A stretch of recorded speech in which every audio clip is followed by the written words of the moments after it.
Distance बना दो। हो गया? हाँ चलो। ऐ सुनो सुनो काम की बात।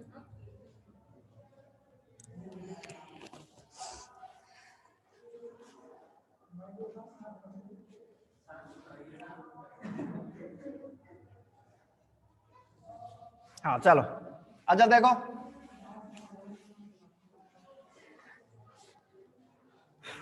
तो सारी बातें बताई। सर्वसम अविभेद्य पाउली के अपवर्जन नियम का पालन करेगा, प्रतिसम्मित होगा और चक्रण एच क्रॉस का विषम अर्ध पूर्णांकी होगा। ठीक है, कैसे? इन कणों का एक नाम होता है, इनको कहते हैं फर्मियान। जैसे बोस आइंस्टीन सांख्यिकी के पार्टिकल को बोसोन कहते थे ना, ऐसे ही इसका नाम क्या होता है? इसको कहते हैं फर्मियान पार्टिकल है ये। हाँ, अभी एक और पार्टिकल का नाम पढ़ेंगे जिसको अपन कहेंगे थर्मियोन, आगे आएगा। और एग्जाम्पल के तौर पर जैसे इलेक्ट्रॉन है, प्रोटॉन है, न्यूट्रॉन है। ठीक है, अपन एक कार्यक्रम कर, आ जाओ इधर। माना किसी निकाय में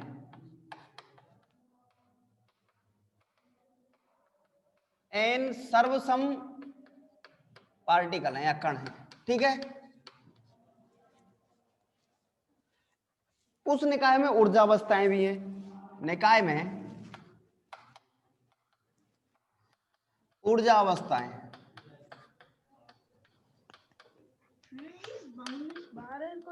देखो जरा ऊर्जा अवस्थाएं, जैसे E1 है, E2 है, ऐसी कई सारी ऊर्जा अवस्थाएं भी हैं। संख्या पहला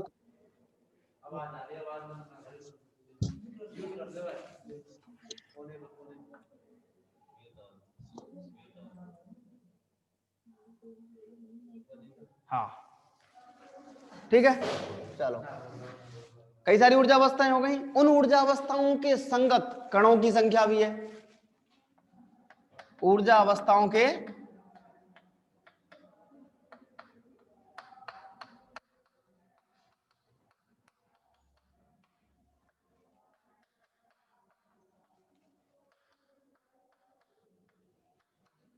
N1 N2,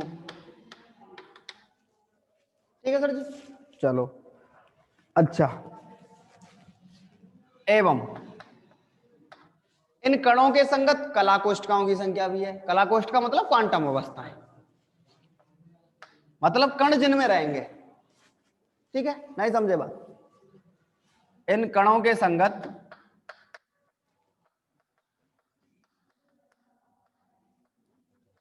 कला कोष्ठकाएं,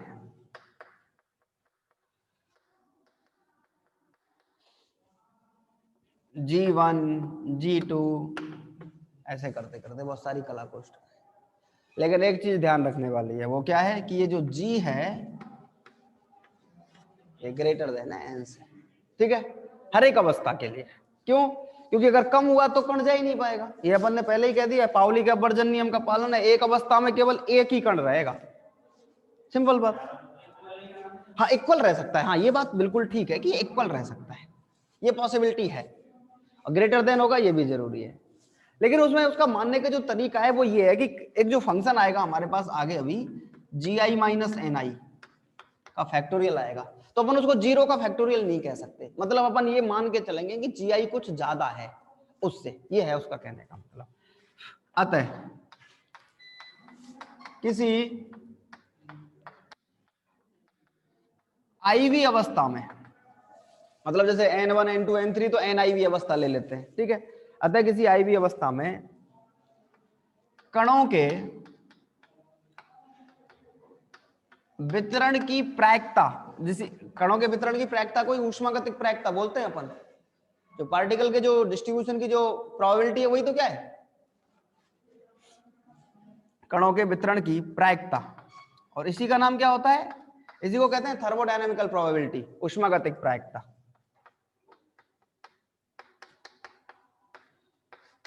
और अपन इसको शो किससे कर सकते हैं? ओमेगा आई से शो किया जा सकता है।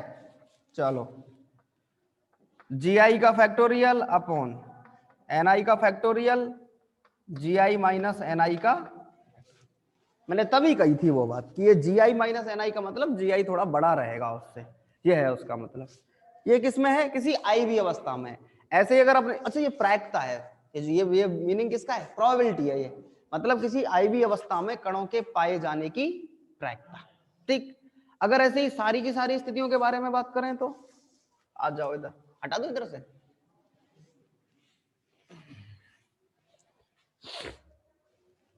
आता है कुल ऊष्मागतिक प्रायिकता,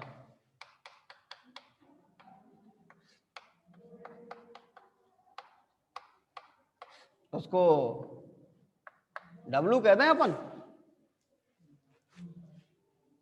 देखो होगी तो ऐसे, जैसे 1 की निकालो तो W1 G1 upon N1 G1 minus N1 into, प्रायिकताओं का इंटू करना पड़ता है, G2 फिर G3 वाली फिर G4 वाली, मतलब जो स्थिति होगी उसको इस तरीके से लिखा जाएगा, G1 का फैक्टोरियल अपॉन N1 का फैक्टोरियल और G1 माइनस N1 का फैक्टोरियल। ऐसे फैक्टोरियल ऐसे भी तो लगता है, एक तो ऐसे वाला और एक ऐसे वाला, दोनों ही होते हैं। फिर ऐसे ही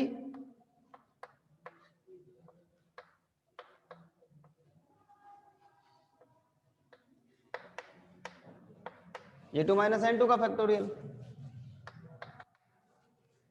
ऐसे ही चलते चले जाओ। डब्ल्यू इक्वल टू, ऐसे समेशन को सिग्मा से डिनोट करते हैं, ऐसे इसको,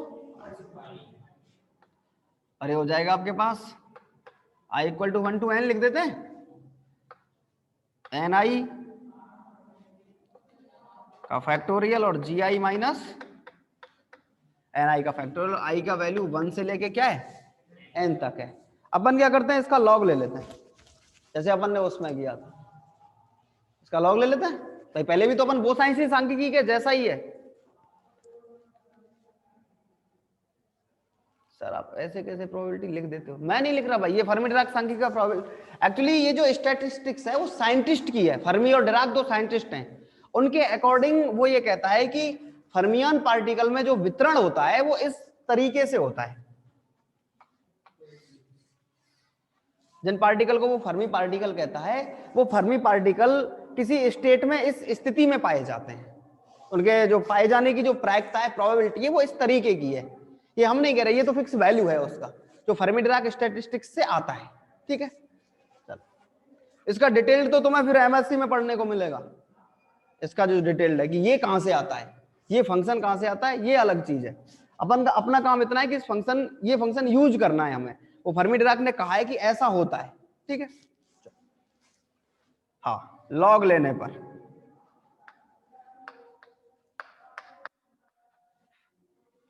जरा लॉग लो इसका। भाई मेरे घर थोड़ी बनता है जो मैं लिख देता हूं इसको, सी बात है। हाँ अच्छा देखो, अगर लॉग है इस पूरे फंक्शन का, जब आप लॉग लोगे तो ये टर्म समेशन में आनी है, summation I equal to 1 to n log G I का फैक्टोरियल अपॉन एन आई का factorial G I minus N I का फैक्टोरियल। थोड़ा सा ओपन कर लेते हैं, log omega is equal to summation I equal to 1 to n log G I का factorial. अच्छा देखो समेशन सब पे है और सबके पास आई की टर्म है, इसका मतलब समेशन सबको लगा सकते हो आप, समेशन तो सबको लगाना पड़ेगा। चलो अभी बाद में लगाएंगे, माइनस लॉग एन आई का फैक्टोरियल माइनस के log G I minus N I का फैक्टोरियल। काम चलेगा या? अब जरा थोड़ा सा और लिखो इसको, log omega is equal to summation I equal to 1 to n log G I का फैक्टोरियल माइनस के summation I equal to 1 to n log N I का फैक्टोरियल माइनस के summation I equal to 1 to n log G I minus N I का factorial.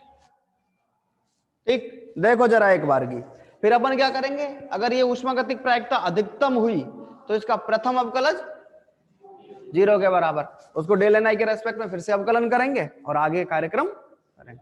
देखो जरा फटाफट से,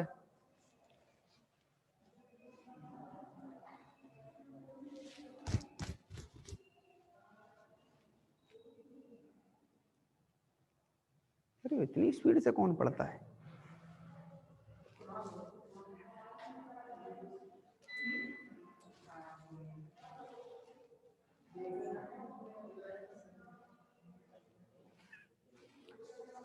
आगे बात करें, तुम सबको समझ में आ गया, गारंटी से बताओ। चलो तो चलो तो आओ, पूछ लूं,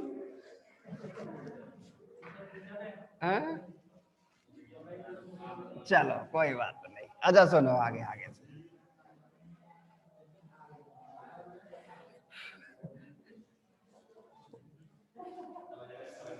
हाँ सुनो सुनो सुनो सुनो। अच्छा लॉग ओमेगा का वैल्यू आ गया। अपन क्या करते हैं, अपन ऐसा मान लेते हैं कि ये जो ऊष्मागतिक प्रायिकता होती है ये अधिकतम सूक्ष्म अवस्था, वो अपन ने जब परिभाषा भी लिखी थी ऊष्मागतिक प्रायिकता की तब यही बोला था, स्थूल अवस्थाओं के संगत अधिकतम सूक्ष्म अवस्थाओं की जो संख्या है वही क्या कहलाती है, ऊष्मागतिक प्रायिकता कहलाती है। इसका मतलब ये अधिकतम संख्या है, ठीक है। चलो यदि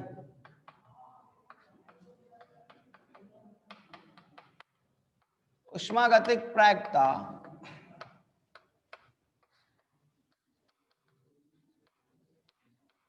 अधिकतम है तब, अगर ये अधिकतम है तो इसका प्रथम अवकलज 0 के बराबर होगा, means del log omega over del N I equal to क्या होना चाहिए, 0 होना चाहिए, ठीक है। चलो भाई del over del N I log omega का वैल्यू इज इक्वल टू, करो भाई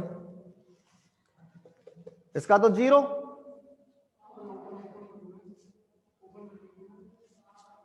क्या कह रहे हैं, हाँ पर ये फैक्टोरियल की टर्म को भी ओपन करना पड़ेगा, बात तो सही कही है इस बच्चे ने। यार थोड़ा सा रुकना पड़ेगा आपको, एक मिनट। पहले स्टर्लिंग का फॉर्मूला तो लगा लो इसमें, हाँ स्टर्लिंग फॉर्मूले से, हाँ थोड़ा सा चेंज करना पड़ेगा, पहले इसको थोड़ा सा सिंप्लीफाई तो करो। स्टर्लिंग सूत्र से क्या होता है, लॉग फैक्टोरियल एक्स का value X log X, X log X, अरे मतलब बच्चे इंटेलिजेंट हैं देख तू। चलो log omega I equal to 1 to N, G I log factorial G I है ना, तो इसको जी I log G I minus K G आई लिख सकते हैं। चलो minus summation I equal to 1 to N N I log N I minus N I minus summation I equal to 1 to N G I minus N I,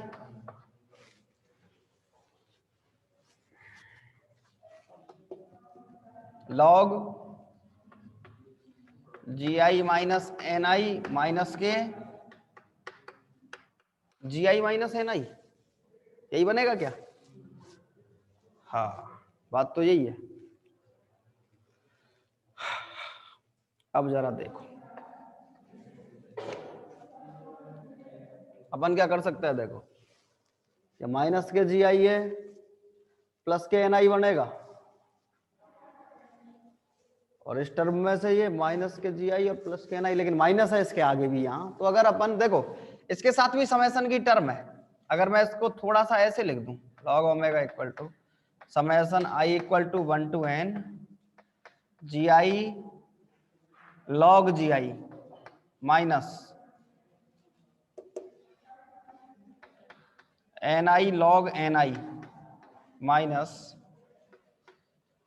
ji I minus N I log G I minus N I, एक term तो ये हो गई आपके पास।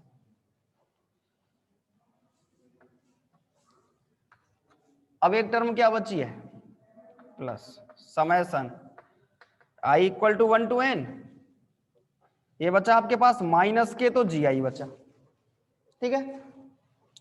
इधर जाओगे तो minus minus plus के एन आई बचा, इधर आओगे तो ये माइनस था, इसको प्लस करोगे तो माइनस अंदर जाएगा तो माइनस माइनस को प्लस कर देगा, इसका मतलब ये टर्म तो कैंसिल ही हो जाएगी। तो आपके पास जो टर्मिनोलॉजी बचेगी वो सिर्फ इतनी बचेगी कि लॉग ओमेगा का जो वैल्यू है वो आपके पास summation I equal to 1 to N G I log G I minus summation I equal to 1 to N N I log N I minus summation I equal to 1 to N G I minus N I और log G I minus N I, ठीक। और अपना जो काम रहेगा इसको पूरे को सॉल्व करने के लिए,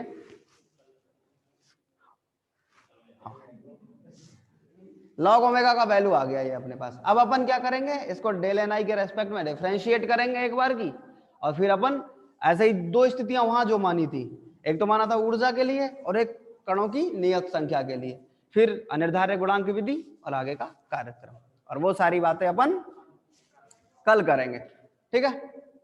चलो